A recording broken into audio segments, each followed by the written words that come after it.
আরব থেকে বাংলাদেশে যাব, স্বর্ণের গহনাগাটি না নিলে কি হয় আপনারা বলেন?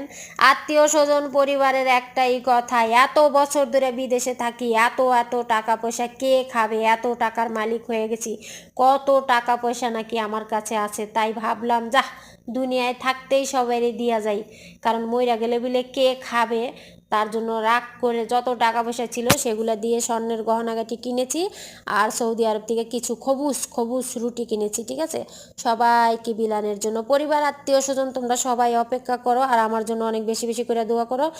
বাংলাদেশের চোর ডাকাইতরা যেন আমাকে না ধরে, শুধু এই দোয়াটুক করবা। আর যদি চোরেরা রাইখা দেয় রে ভাই রে বোন, ভাবিরা, আমার খালারা, আমার খালা আম্মারা, যদি চোরেরা রাইখা দেয়, তাহলে মনে করবা যে তোমাদের নসিব খারাপ, আমার করার কিছুই নাই। আমি তোমাদের হকটা দিয়ে দিতে চেয়েছিলাম, ঠিক আছে? তোমাদেরকে দেখাই নিলাম কত কত স্বর্ণের গহনাগাটি কিনেছি, রুটি কিনেছি, এই রুটি বস্তায় ভরতেছি,